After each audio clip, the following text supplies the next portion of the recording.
Hello everybody, Brian York with Yorkymoto Garage. I hope you're all having a great weekend. I'm having a great weekend. Last night, this is Saturday night, Friday night, I was out in the garage putting bikes together, and tonight I've been doing some stuff, trying to get some stuff together. And I'm working on a Honda ct70H. And the question of the day is, why does Dratv have a set of shocks that are almost impossible to take apart? Well, there's a reason why. They make them totally different than the original Honda 70. Now, all of you that knows about these shocks, the very top of the shock, which is right up down here, usually unscrews, and then you can take this metal cap off right here. The problem is a lot of people don't know how to take these shocks apart. I'm going to show you today how, and you're going to figure out how to do it a little bit easier, because it took me a while to figure it out. So if you can see at the bottom of this, it's threaded. Okay, there's a bolt right here. You have to put something on here to pull the spring down to get to this nut right here. Okay, in order to do that, you have to have a special spring compressor, which I bought this off of eBay. I think it was 24 bucks. It's from a company called DRC Products. It's basically a spring compressor.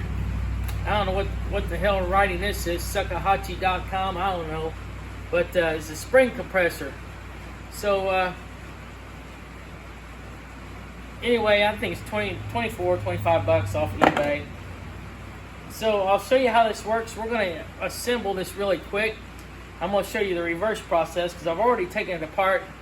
I took this and had this piece painted the same color as the bike. So what we're going to do is, there's a bolt that goes through this right here, so you just kind of shove a bolt in there. And I just kind of stuck it in the press. I also put a couple pieces of tape here, so if this slides this way or this way, this metal piece is going to hit the tape and knock the metal and scratch my shock tube. So what we're going to do now is we're going to take this piece here and start compressing it. It's a 12mm wrench. We're just going to keep on. It's going to take a little bit to get this down in there the way we want it. What we want to do is just go a little bit at a time on both sides here. And what we're doing is pulling this spring down, basically. And I'm probably going to end up going all the way down to this nut, or pretty daggone close. I've already done one, so I know how it's going to go pretty much. We're going to keep on screwing this until we get the nut to the top to where we can access it. So while I'm talking about this, how's everybody doing this weekend? Any big plans this weekend? It's raining outside today, so it's a good day to just be in the shop. Got all my mowing done. I thought, you know what? Maybe I'll get some customer bikes done and some of my bikes. Just kind of start putting springs on stuff and getting these shocks finished up. You want to do just about, I don't know, 8 or 10 revolutions on each side, just to keep it pretty even. You can move this spring around too, but just keep going back and forth till you get all the way down. There's no big race here. You're just trying to get this thing to where you can get a bolt start on it and get it the way it needs to be done. So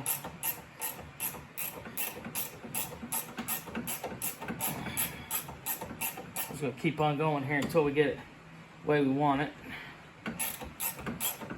I'm almost seeing the top of the bolt here on the spring. You want to make sure that it doesn't get this bolt in the middle does not get caught on the spring down here. I'll try to hold it in place. And be careful, make sure that your hooks don't fall off spring, because your spring could go flying. Don't want no accidents. But this thing works pretty well for this style of shock. You know, the other ones, I've got another spring deal that I made that works for the other shocks, the ct70 shocks. But for this one, it's nice to have around the shop in case you're doing these Dratv shocks. Like I said, these are kind of a pain in the butt, but you know, the thing I like about it is the shocks are like 50 bucks and the springs are already chrome.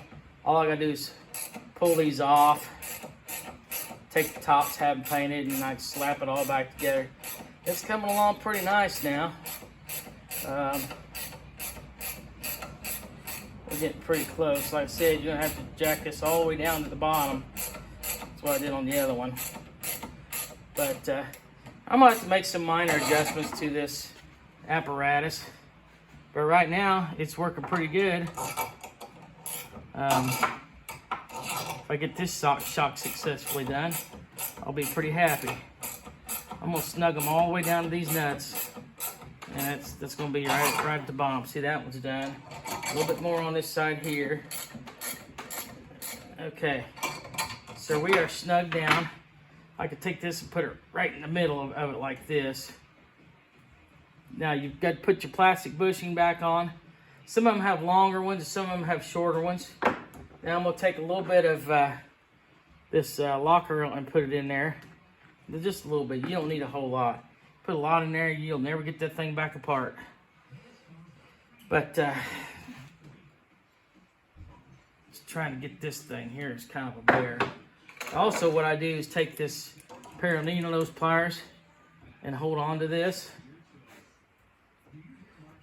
You want to hold it because if you don't, you're not going to be able to screw that piece back on there.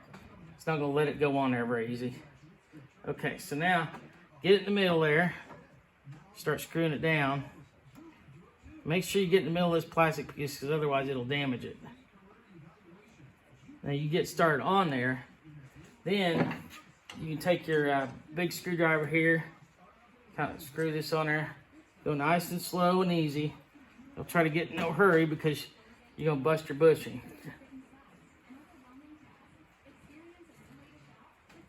Okay.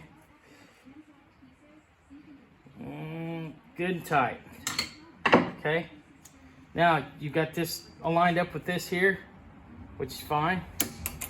Take this off. And it's going to be loose right now because you still got compression on your springs. Now, we'll start going back down. And you'll just do a little at a time. You're not going to go back down as far as you were the first time. You had to go a lot farther to get the top back on it. But here we go. When I get done here, I'm going to turn the camera around and show you what the finished product looks. I've got one just kind of sitting on the bike. I don't have the acorn nuts or anything on it. I'll show you what it looks like here in a second.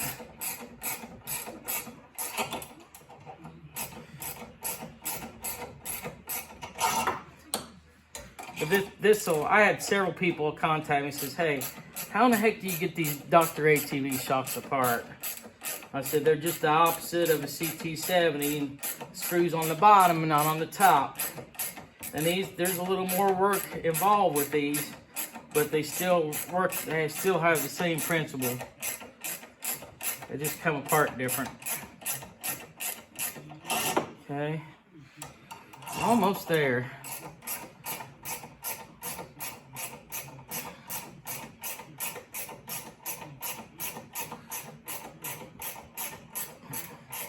A lot of times I specify if the customer wants me to do a cheaper shock, I'll do these Dratvs and I'll paint them and then put them back together, and it saves the customer a little bit of money. But if they want originals, I take the originals apart and rebuff all the top and the bottom pieces, and for a charge, you know, it's a little more, but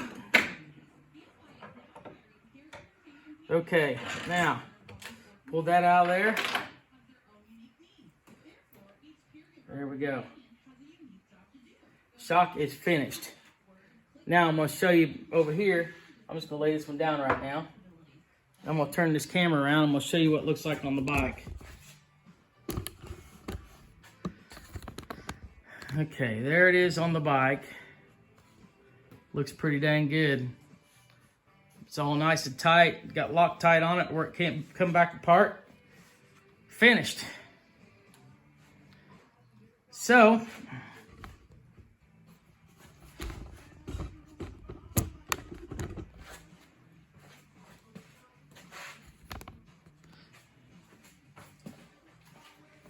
it's a good way to get these Dratv shocks apart. Like I said, this DRC hardware, drcproducts.com, and I don't know what this writing is down here, sukahachi.com, I don't know.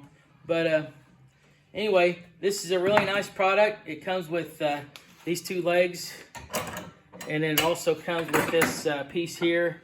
You can just kind of put it in your vise. It's just a metal piece. It's got a hole in there where you can put your shock through. Great little item. I'm really impressed with it. This is the second set of shocks I've used, and no problems.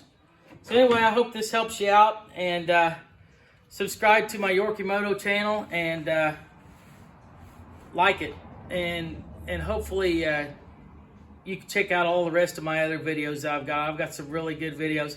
I also have the assembly and disassembly of the original ct70 shocks. So check those out while you're checking this one out, and get on there and like my channel. Thank you all very much. See ya.